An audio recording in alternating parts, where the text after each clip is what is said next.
So hello and welcome to a first in a series of bite-sized videos from the FRSA on a number of topics that should be very interesting and relevant to our members and even non-members.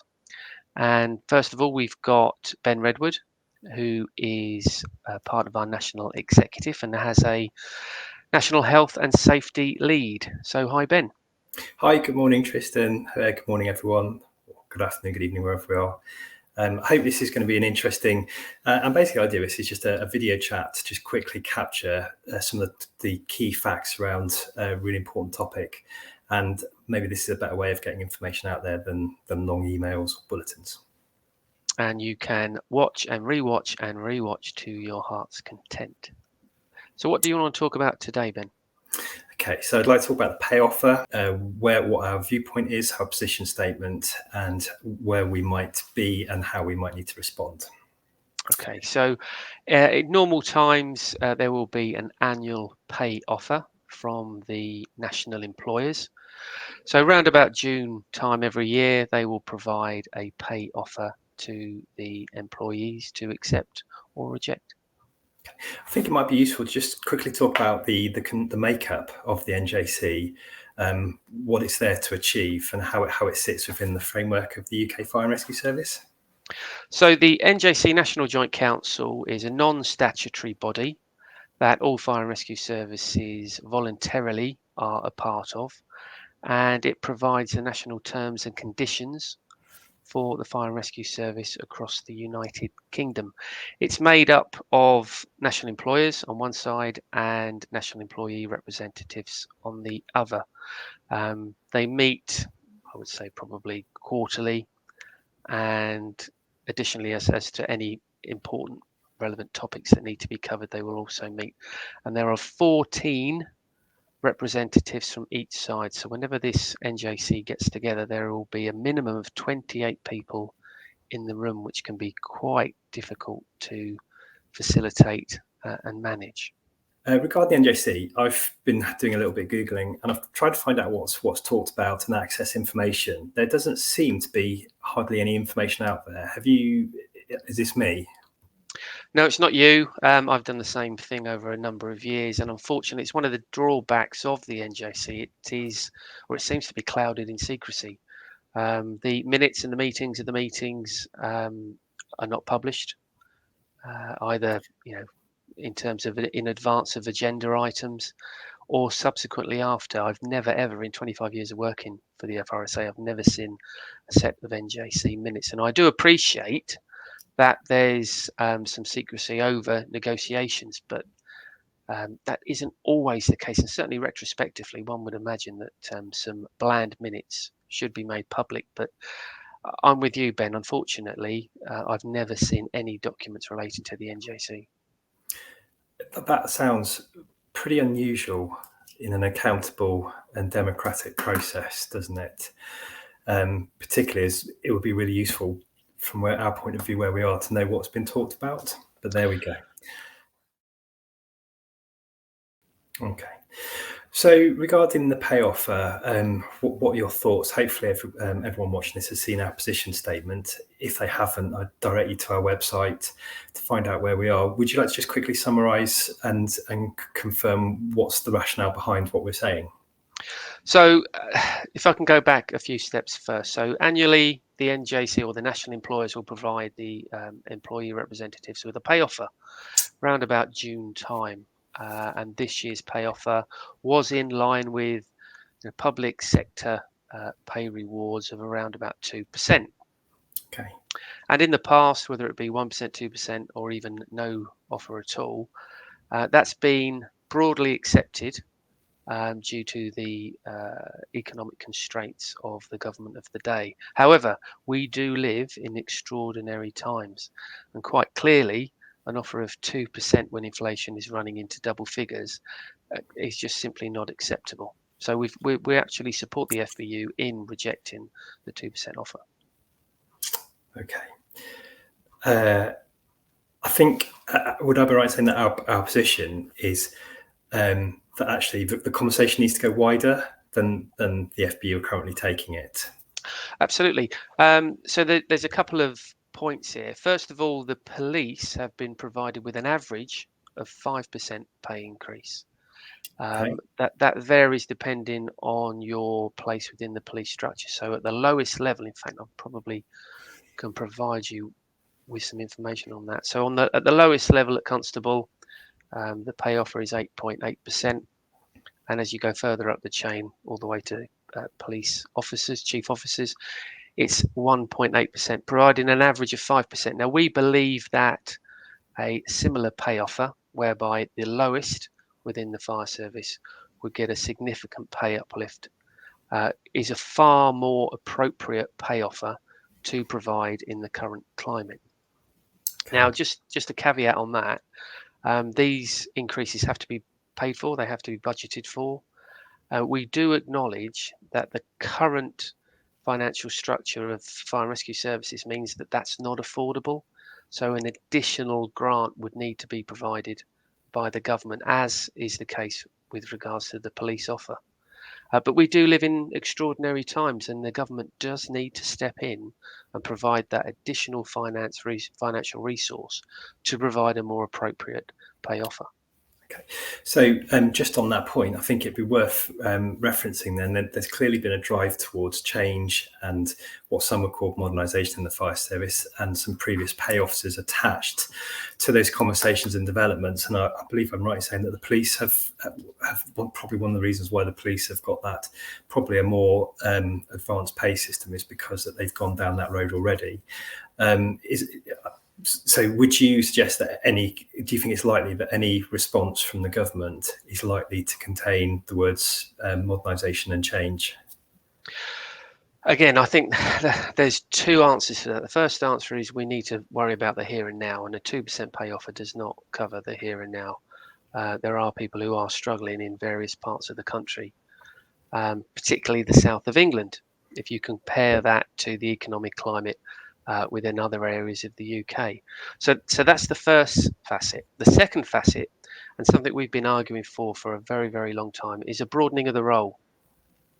Because the pay of a firefighter, a competent firefighter now, is around about £32,500. That salary would have been in a much healthier place to tackle double-digit inflation, if a broadening of the role and a reform of the national pay structure had happened a few years ago, exactly as we were asking. So we're not just talking about a hypothetical here. We can actually use Scotland as an example, whereby in 2019 there was a package put on the table that meant the role of a firefighter would be broadened, and to accompany that there would be a change in the salary structure.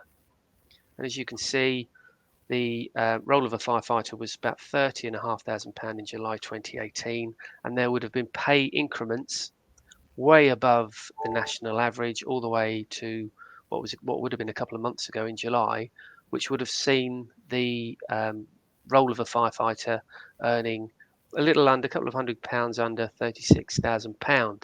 And just to reflect on that, currently, July 2022, the pay is £32,400. So there's a significant difference. Now, if that had happened in Scotland, the Scottish Fire Service employees would have been in a much better position, much stronger and healthier position to tackle the inflation rises that we've currently got. We've been arguing for a number of years, Ben, that the broadening of the role and the change in the national pay structure should have been happening. So what could have happened in Scotland, it was actually rejected. What could have happened in Scotland could have been happening in the whole of the United Kingdom. Yeah. And personally working both full-time and on call in a predominantly rural service, a few years ago we saw some closures of stations, and I am absolutely convinced that if our firefighters are working differently and the role is broader, that we will stop stations from closing, and we will be able to, and also clearly number one priority is deliver a more effective service to communities. And it's something that I'm really, really enthusiastic to see those conversations happening. And it might be that the broadening of the role is less relevant in the metropolitan and bigger brigades, but from rural communities, things have to be different, or else we're going to see more cuts in services. We have to make, I really feel passionate, we have to make ourselves more efficient and more effective. And one of the services I work with in the Southwest are commissioning some data to look at how many lives could have been saved if their fire appliances were available to support the ambulance services where they couldn't make the attendance. And I think it's going to be a really interesting bit of data, and I think it's going to challenge a lot of people across the fire sector, as it really should. I think the fire service getting involved and expanding the role is an inevitability. It's just really disappointing that certain people are have to push down that route rather than embrace it and see it as an opportunity for the employees and their members. Yeah. We've been a huge supporter of co-responding schemes for over 20 years. We've seen the benefits of that. Co-responding schemes would be part of broadening the role. Yeah. And we believe that, we know that our members certainly would welcome that expansion. And I think even those that are not part of the FRSA have told us privately that they would welcome the expansion of the role. Yeah. Okay. So where does that leave us going forward from the FRSA point of view? Our position within this pay offer, what's going on around us, and where we like to end up? So I think it's really key. Obviously, we are a no striking organisation and have been since our conception in 1976. We do not want to see strike action in the fire and rescue service. We don't think it benefits anybody. And ultimately, there will be some form of negotiation that would bring everybody back. We feel we need to cut out the middleman, in this case, strike action, and we need to get the relevant people around the table, and we need to start engaging in dialogue that will see us be provided with a more reasonable pay offer in the interim, similar to that of the police. We believe that that is affordable and appropriate. But in conjunction with that, there needs to be immediate dialogue to ensure that we start talking and actually start moving things with regards to the broadening of the role and reform of the national pay structure. And that includes reform of the NJC. In our view, it's currently not working. If it was working, we wouldn't be talking about strike action now. If it was working, we wouldn't be saying that the rate on the pay for a competent whole-time firefighter is not appropriate. We need change. And if I can just point you to another comparison. So this compares the pay increases, the annual pay increases of the NJC within the fire service and the increases in the police, which is part of the pay review board, the independent pay review board. Now, currently, the independent pay review board has come out at 0.5% higher over a period from 2014 compared to the NJC. Now, if that doesn't prove to you that the NJC isn't working, because the FBU will argue that an independent pay review board doesn't work. Well, if that doesn't work and it's come out at 0.5% higher than the current NJC, what does that say about the NJC? We urgently need pay reform with regards to that. And I think that's one of the key messages in our position statement is at some point we have to say this isn't working, as we get into yet another fight over pay offers and how they are negotiated and accepted.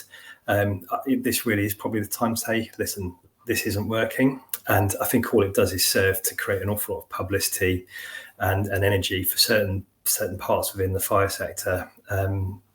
And who knows where that'll take us. And I suppose a key component in this is the government's involvement. So am I right in thinking that we have a new Fire Minister, Jeremy Quinn? And obviously I think it's fair to say the government has been in a state of transition and flux. I think that might be a polite way of putting it over the last 2 or 3 weeks. But a message came out from the Home Office to us saying that he was in post, but he was also had a portfolio for Royals and was likely to be hard to reach for the time being, which is probably not a message that anyone in the fire sector would want to hear. No, absolutely not. And it's imperative that the government, and I take on board exactly what you said, and you've been absolutely right. We've had a zombie government for a number of weeks. We have a new government. Obviously, we have the unfortunate circumstances with regards to the Queen that fully needs to be provided the appropriate Of course. time and dedication from the government. We fully understand that. But the new minister really needs to hit the ground running and provide some much needed interaction with all stakeholders to ensure that we can try and provide a resolution to this without the threat of strike action, because strike action benefits absolutely nobody. Absolutely, and I think the risk of divisions and ill feeling within the workplace and fire sector has the potential to cause to run on for months and years. In my experience, something as you say, it benefits no one, and there has to be dialogue, business case, and a proper conversation to resolve this. Hopefully, once and for all. Absolutely. And just on that. Our leadership body, the NFCC, have as yet made no comment or no statement. So National Fire Chiefs Council, the NFCC, no, to my knowledge, there's been no publication of any position statement at this moment in time. Although, obviously, if you're familiar with social media, you'll see some chiefs coming out and speaking from their particular stance about the need for an uplift in pay and the fact that their current budget doesn't accommodate that, and the government needs to get involved, which is similar to what we've been saying. But as a key stakeholder and potentially one of the key points of contact that could be instrumental in resolving this and coordinating communications, would I be wrong in suggesting it might be nice if there was a real clear voice? Because I don't imagine anybody in FCC wants to see strike and industrial action, do they? Well, they claim to be the professional voice of the fire and rescue service, so one would assume that they've got a position, and that position should be made public imminently. Okay. One would hope.